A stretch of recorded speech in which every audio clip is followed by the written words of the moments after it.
Recording in progress. Hello, everybody. Welcome to 2025 Rut Report Week 3.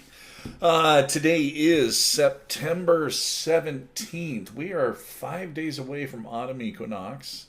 So we were just talking about Mr. Sandy was telling us about his best day elk hunting ever. So you can tell he's got a twinkle in his eye and a grin on his face, and he's kind of enjoying the elk woods, and he's come to the conclusion that elk are real. They are not mythical creatures, that they actually do live in the forest and you can't actually get close to them.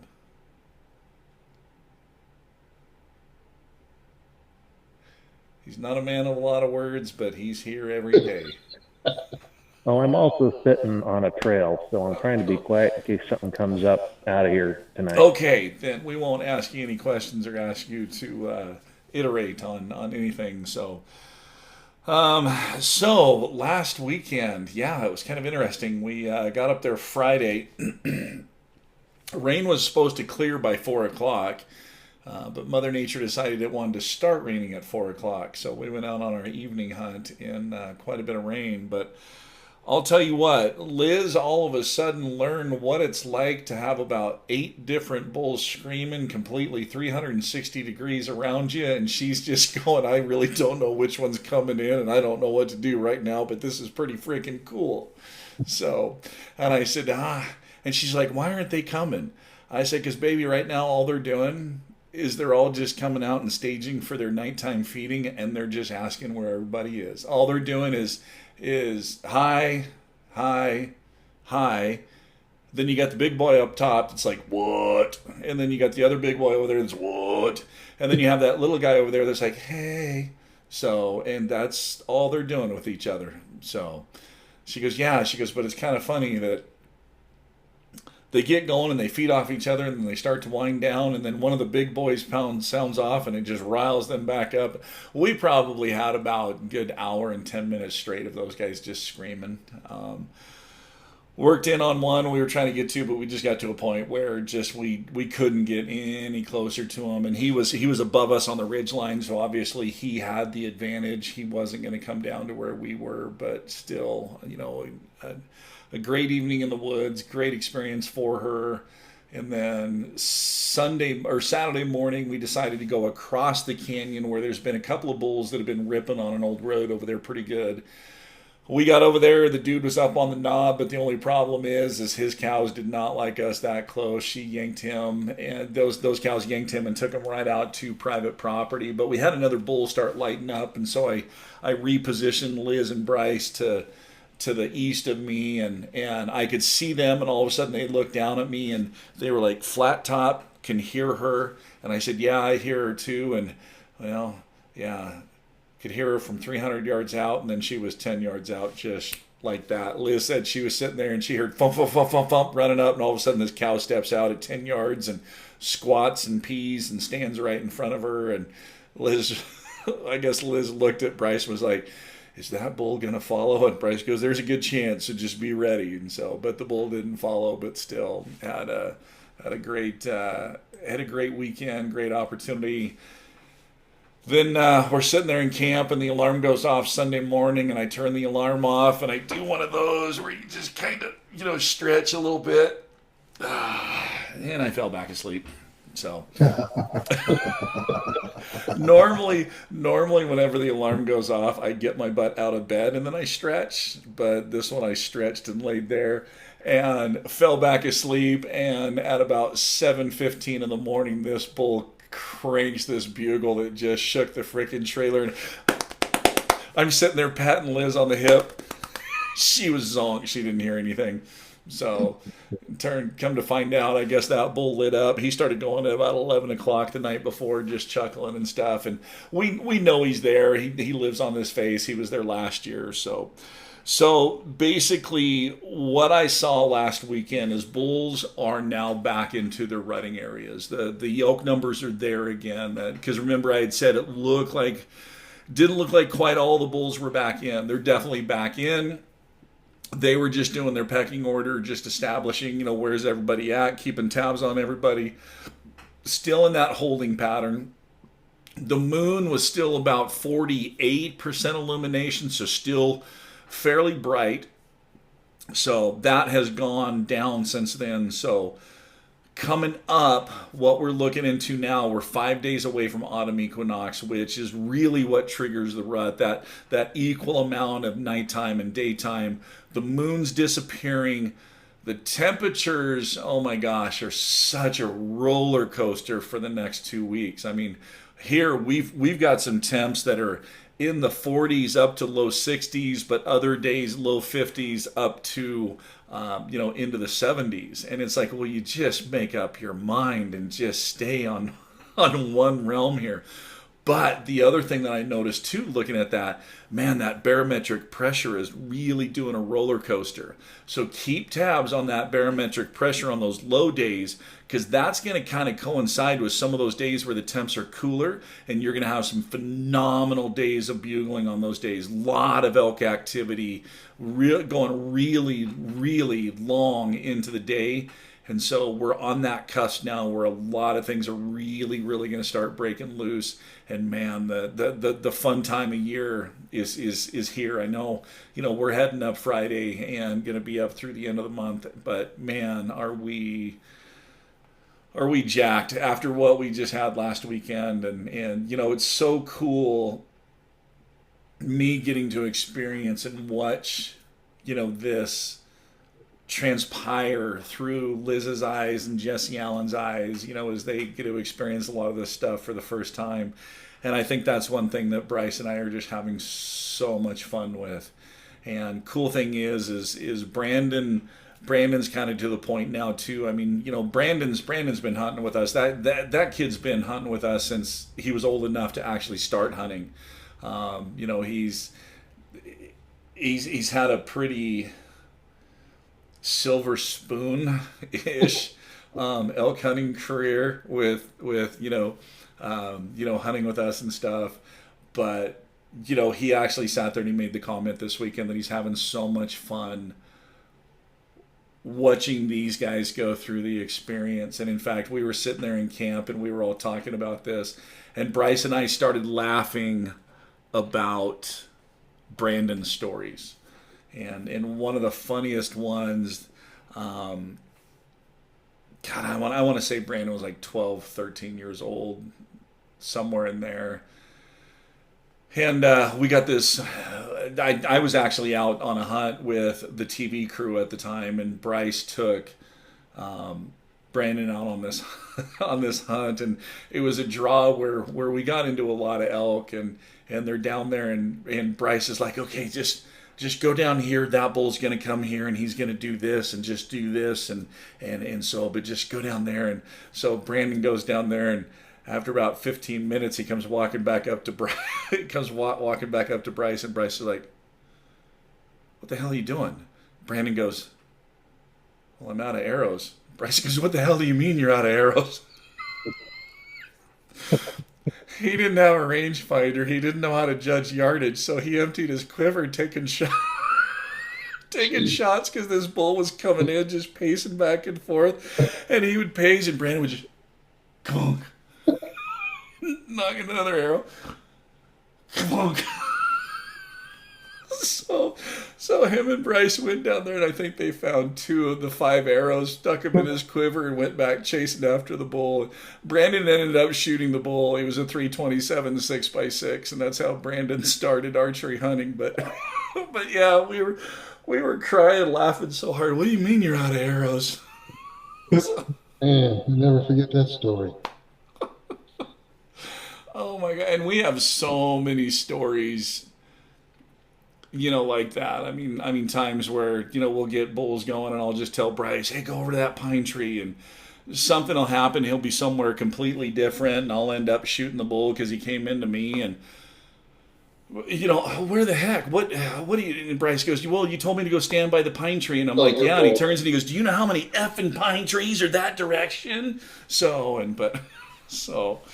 anyways, yeah, great weekend, and we're so excited to come up with just everything that we're seeing. I mean, the bull to cow ratio is just phenomenal in this one area that we're at this year. And this is a new section in our hunt area that we've never hunted before. Actually, put a trail camera in there. We bumped into it, kind of exploring, looking for a better route to get up on top of this ridge. But man, on this face, and it's been a lot of fun. So, Jason, how we doing? Enjoying your story. Enjoying the story. Oh, we've got plenty of It's not them. quite like the movies, is it? No, Yeah. it's it's not like the Primos videos where they just go out loo and a bull comes running in and they shoot it. I have VHS tapes that shows exactly how elk hunting's supposed to be, and that is exactly how it was back in the '90s when calling really first got started. So Well, I got harassed the last time I went buck hunting during elk season, so now I'm going to throw another curveball. I'm thinking about picking up a bear tag at oh the yeah, same time. you know what? You're just outside and you're outside enjoying God's creation. I'm not gonna flip you crap about doing those. If you got an opportunity to do it, Sandy is tuning back into the podcast, which means something. Well, he said he's got a bear tag. I had one 40 yards from me today. About 30 yards from me the other night, and that was creepy because it was dark. Difference. So, okay, Sandy, do you want to know how to deal with bears? Now, If you are in an area where they run hounds, all you have to do is start baying like a hound. That bear will scuttlebutt away from you and up a tree as fast as it can, and you don't have to worry about it. fair enough. I don't think they run hounds over here, though. Well, there's only one way to find out. You start baying, you'll be surprised. They know that sound. So I've done it a few times when getting bluff charge, drop down, start baying, and man, they drop their butt, turn, do a 180, and out they go. So why, Jason? Do you got what's the story? Oh, I didn't tell you when I was scouting, I walked into the middle of three bears. Oh, really? I had them at 20, 40, and 50 yards. Was it Papa, Mama, and Baby testing the porridge in the beds? It was mom and two yearling cubs. Oh, that's dangerous right there. Yeah. That's dangerous. Yeah. Thankfully, they were yearlings. I think if they were young, she would have been all over me. Yeah. Yeah. Because that's the hard part too. Because the sow with cubs, they're can't do that. Yep. So, okay. And you're heading out this Friday? No, Saturday. Yeah, Friday Friday. for a Yeah. week. Lyle, how about you? Same. Getting on a plane Friday morning. Headed your way. Getting on a plane Friday morning. So, coming out to I don't know. So,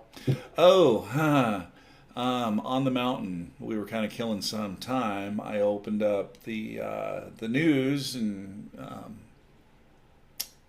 actually, I was on Facebook, and a story popped up. How do you like the way that Idaho handles its non-resident tag allocation right now?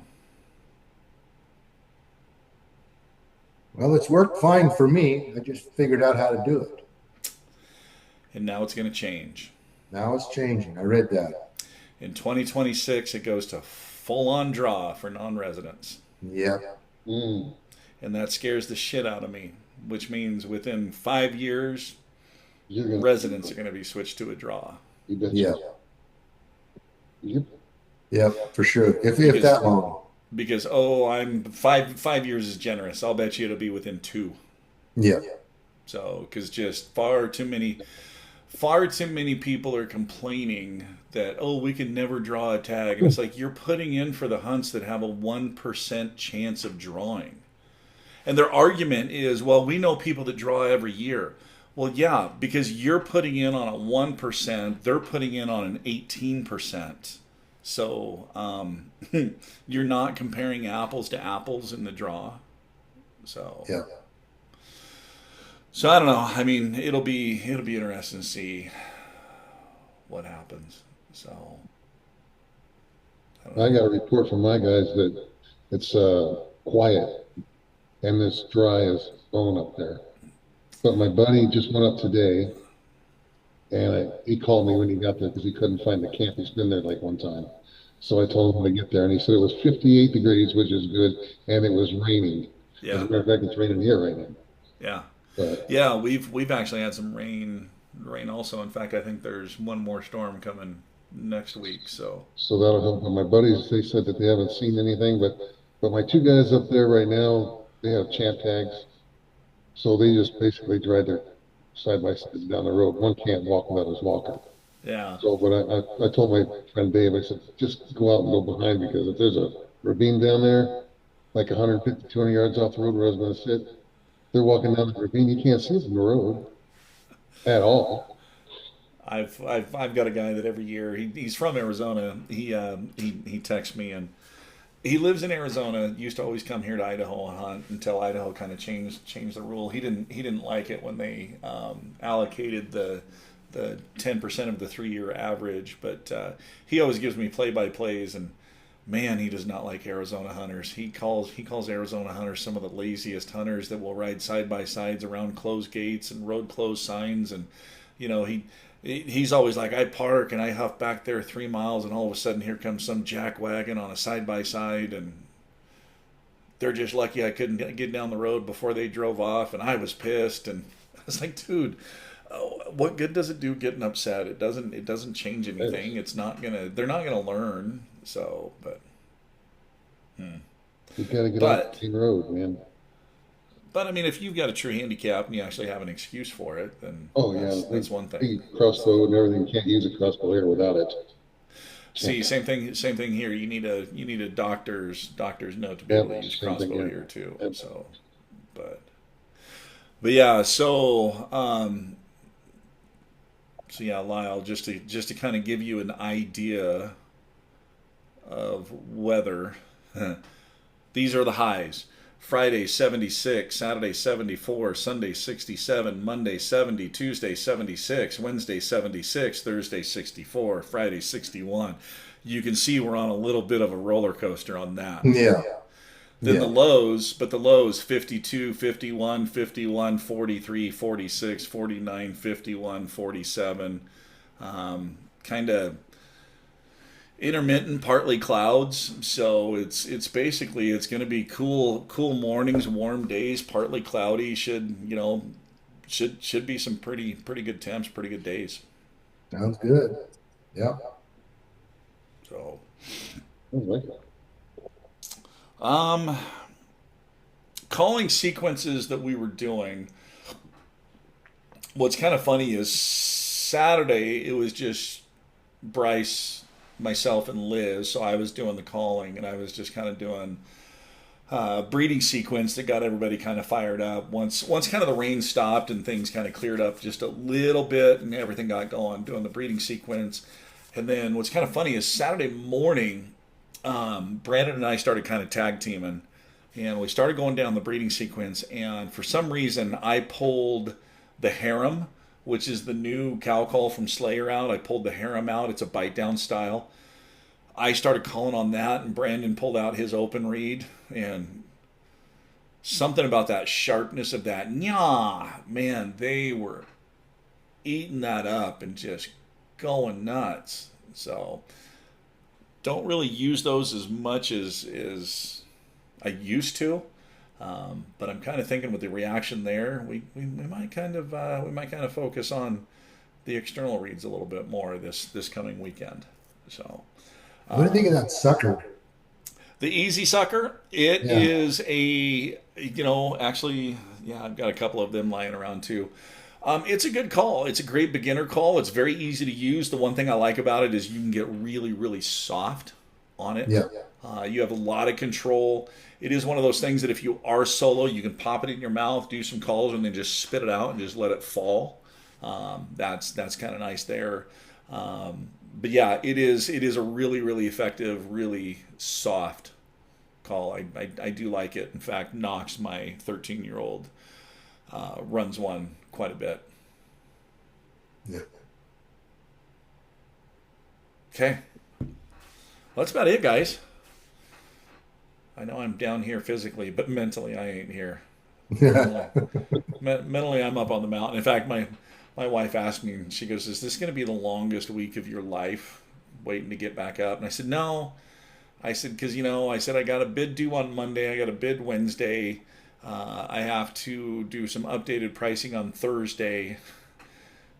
Well, I got all that stuff. Well, obviously the bid on Monday, I did that, and then I did the bid today, and then I also turned in the updated pricing, which is due tomorrow. So I really don't know what the hell I'm going to do for the next 2 days. But I was like, I don't know what I'm going to do Friday because I can't head up to camp early because I got to wait for Knox to get out of school before I can head up. But he actually just sent me a text and said that he's been pretty stressed at school and he would really like a weekend by himself and asked if it was okay if he stayed home this weekend. So I'm heading to camp early on Friday. I'm like, yes, you can, buddy. I'll make sure there's plenty of food in the freezer and fridge for you. So, all right, Sandy, you're back again. What's the update? Well, I was just going to ask. I've been having trouble with them bowls. They're advertising, but if you do any bugling at all, they just grab their herd and run. Right. That's how I got in on that cow this morning. Is I threw a couple bugles at him, and he grabbed his herd and ran, and I looped around and got in front of him. But should I just pretty much purely stick to cow calls? Yeah. If he's advertising, switch to the inviting cow routine. Okay. And be very adamant about come here, come to me. Right. Well, and I don't want him. I want a spike. Right. But the thing is a lot of times when you're calling to big brother, a lot of times little brother will come running in first just to check things out for big brother. Yeah. I got tomorrow. Tomorrow's last day of season, so they're just starting to actually have some fun out here. It's been so dead. The day before season started, it was 100 degrees up here, and I was sitting at wall of the stand. I figured I had them dead to rights. Had all over the cameras.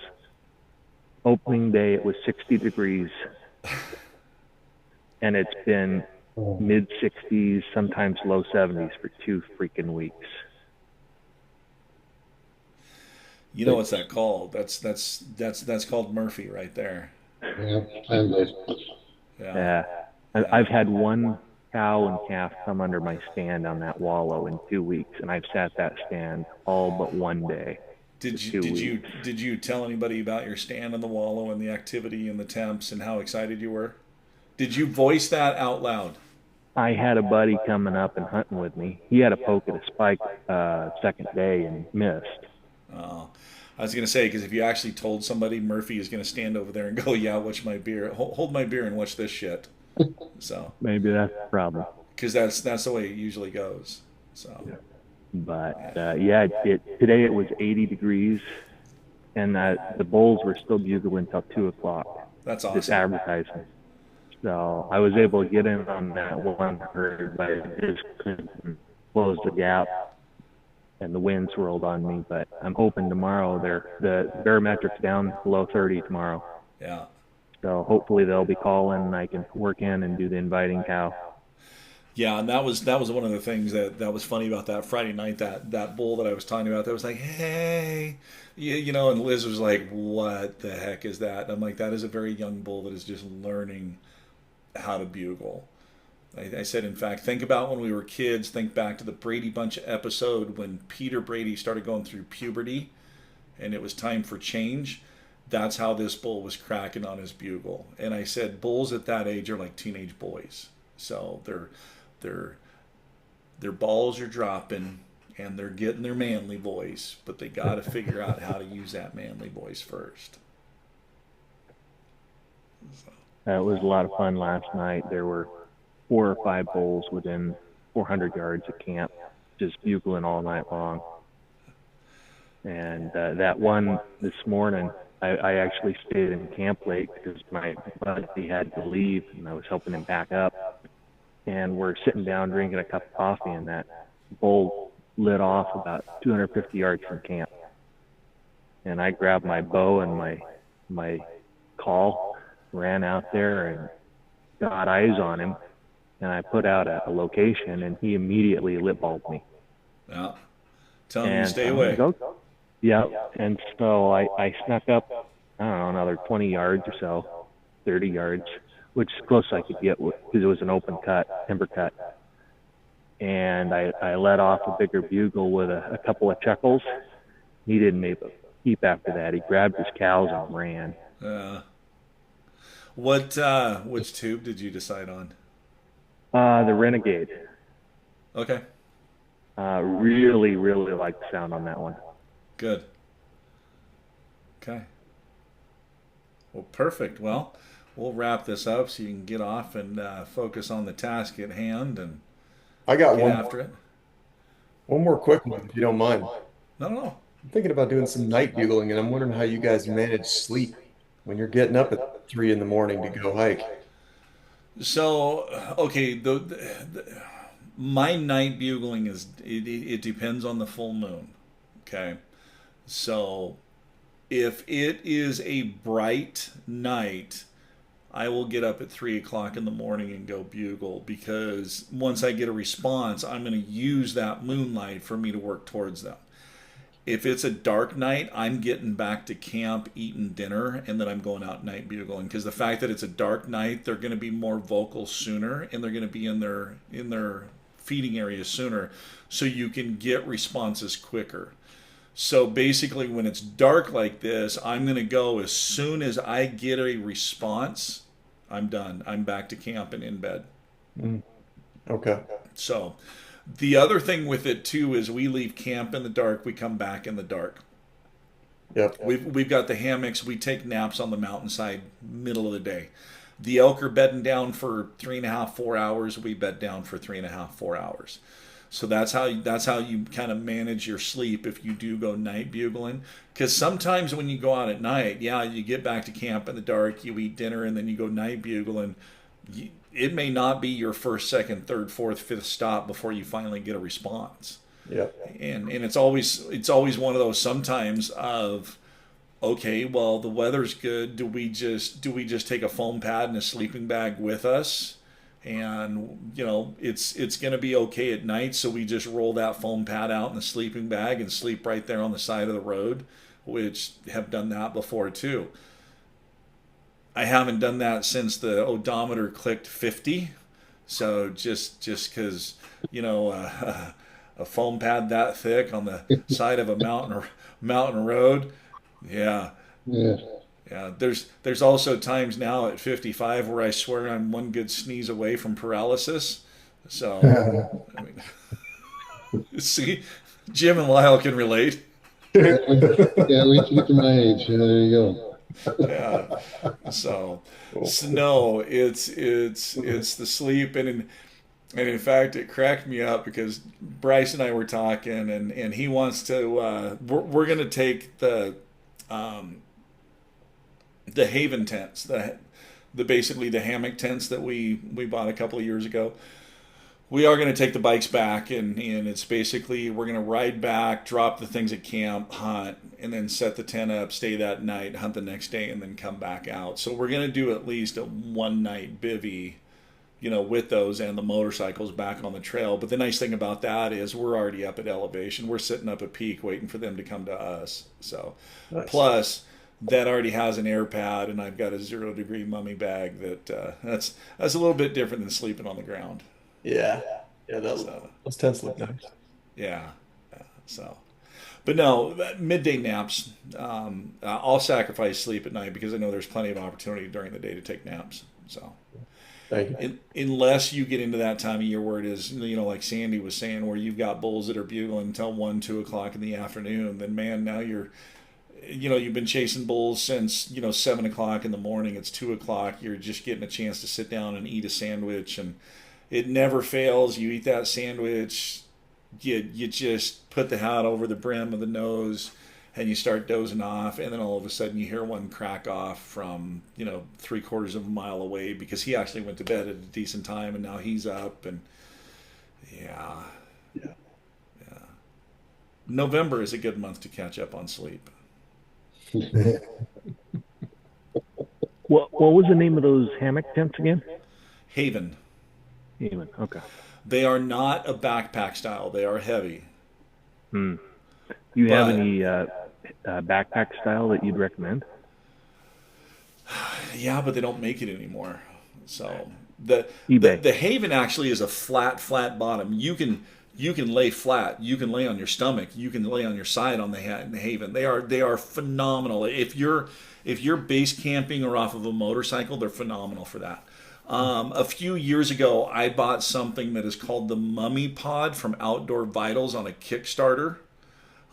It's a 0-degree mummy bag that the foot box zips out, and then they have a hammock that slips right through the middle of it.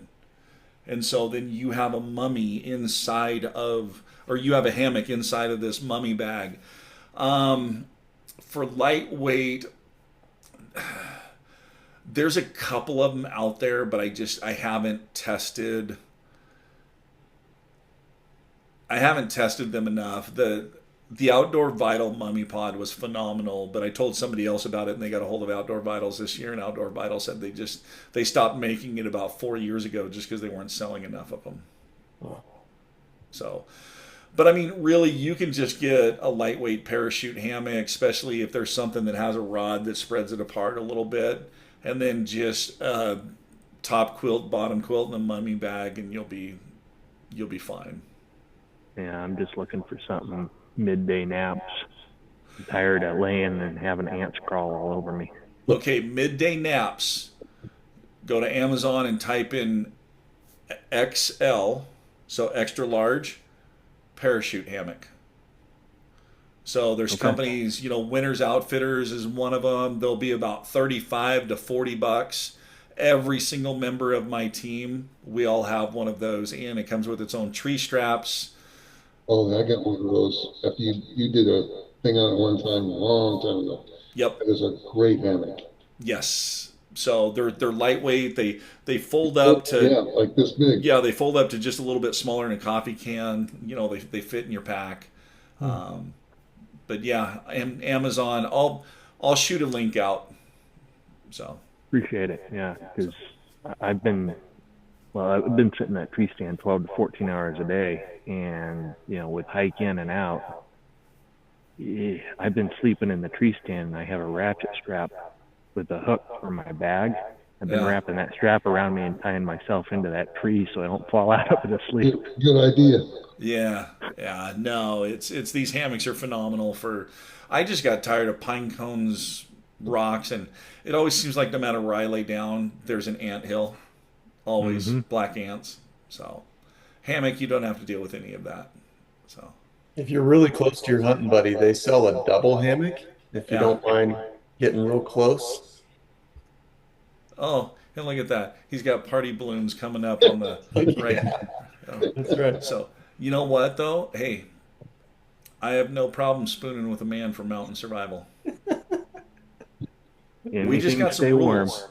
No, we have rules. And they're very simple to follow. We will spoon pole to pole, and we will spoon hole to hole, but we will never spoon pole to hole. If you can abide by those rules, then we can spoon and survive on the mountainside. And I'm going to leave y'all on that safety tip right there. So, all right, Lyle, safe travels. Jason, safe travels. Sandy, best of luck. Good luck to all you guys. Yep. And we'll see you guys. I'm going to try next week.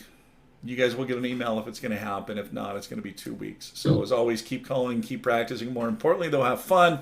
And we'll see you guys on the next Wapiti Wednesday live Rut Report for 2025. See you, everybody. Thank you.